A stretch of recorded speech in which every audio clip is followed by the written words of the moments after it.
खुलुमबाय लोगोफोर बयखौबो फिन खनसे गोदान भिडिअ बरायबाय। लोगोफोर आं दिनै नोंथांमोननि गेजेराव गोदान आपडेटखौ शेयार खालामनो थाखाय दिनै भिडिअ लाबोनाय जालायबाय लोगोफोर जों बयबो मिथिगौ थांनाय साननैसो सिगां बा दान मोननैसो सिगाङाव जे सिमोन सापरियाव मोनसे जाथाय जादोंमोन जे बोलि बाथौ आरो बिबार बाथौनि गेजेराव दावराव दावसि जानायखौ जों नुनो मोन्दोंमोन। दाबसे गामियाव गंसे न'खरखौ रायजोफ्रा इनाय खालामदों बा बिथांमोननि सायाव एसे गाज्रि बेबहार बेफोरबायदि खालामदों होननानै दा बोलि बाथौ न'खरखौ होखारदों बायदिसिना जों बेफोरबायदि थासारिखौ जानाय नुदोंमोन। दा बिनिनो माखासे आपडेटखौ आं नोंथांमोननो होनो नागिरदों जे थांनाय जे जालांनाय सानफ्राव जे दाङाबाजि गामिजों आरो दाबसे न'खरजों जानाय बे दाङाबाजि जानायखौ गोबां धोरोमारि आफादफ्रा बोलि बाथौनि आरो बिबार बाथौनि माखासे धोरोमारि आफादफ्रा सावरायनायनि गेजेरजों दा जाय खालामजानाय न'खर जाय बोलि बाथौनि न'खर बिथांनि न'खरा दिनै गोरोबनानै आरो रायजो राजाफोरजों गोरोबफानानै बिथाङा जि जालांनाय जाथायनि थाखाय निमाहा बिदों रायजो राजानि गेजेराव। दा थार बाथ्राया मामोन आरो बिथांनि न'खरखौ खालामनो नागिरनाया सोर खालामनो नागिरमारदोंमोन, थारैनो रायजोफ्रा खालामनो नागिरमारदोंमोन ना सासे सानै मानसिफ्रासो खालामनो नागिरदोंमोन। दा बिथाङा ससियेल मिडियानि गेजेरजों गाव फोरमायनानै होबाय आरो रायजो राजानि गेजेराव माखासे गोरोन्थि जानायफोरखौ निमाहा बिबाय लोगोफोर। आंनि मुङा फुंबिलि बसुमतारी। दाख्लै बावैसो थांनाय 21 मेआव आं चिरां डिस्ट्रिक्टआव थानानै मिडियायाव होनाय जादोंमोन। बे बाथ्राखौ आंनो आइया खिन्थाहरदोंमोन न'निफ्राय। जोंनि न'खरखौ न' बुसिनानै होखारहरनो बुंदोंमोन। बेहाय गामि गैया, रायजो नङा। बेहाय सासे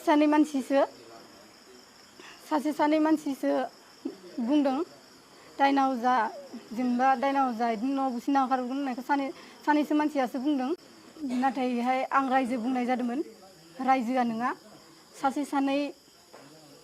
सासे सानै मानसियासो न' बुसिना होखारहरगोन बायदिसिना बाथ्रा बुंदों। रायजो बुंदोंमोन, बे आंनि गोरोन्थि।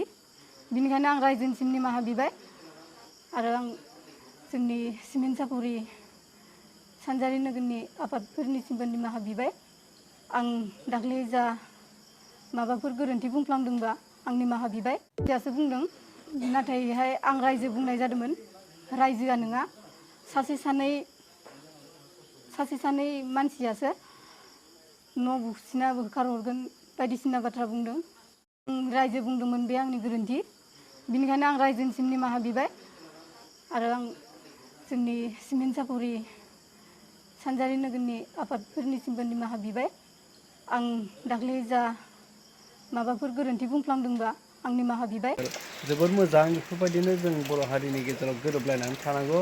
मानोना गावजों गाव बेफोरबायदि धोरोमखौ लानानै मोनसे धोरोमखौ लानानै जुदि दावराव दावसि एना एनि जालायबाय थायोब्ला जोंहा समाजाव बा रायजोआव गोबां गुबुंले जालांबाय थागोन। बेखायनो जोबोद साबायखर बिथांनिसिम। गाव माखासे गोरोन्थि जानायखौ निमाहा बिबाय आरो गासैबो रायजो राजानि खाथियाव गावनि जे बुंनाय बाथ्राफोर, माखासे धोरोमखौ लानानै गोबां बाथ्रा बुंनायफोरखौ गोरोन्थिखौ गाव सुद्रायनानै बा गावनो गोरोन्थि जादोंमोन माखासे बेफोरखौ साननानै बिथाङा निमाहा बिनायनि थाखाय जोबोद जोबोद साबायखर लोगोफोर। आं बेखौनो नोंथांमोननो दिनै आपडेटखौ शेयार खालामनो थाखाय भिडिअ खालामनाय जादों। स' लोगोफोर, नोंथांमोना भिडिअखौ नायनानै माबायदि मोनखो आरो बिथां आइजोनि निमाहा बिनायाव नोंथांमोना बेसेबां गोजोननाय मोनखो, नोंथांमोना कमेन्ट खालामनानै फोरमायदो लोगोफोर। स' लोगोफोर, दिनैनि भिडिअआ बेनोसै। उननि भिडिअआव लोगो मोनगोन लोगोफोर। टाटा बाय बाय।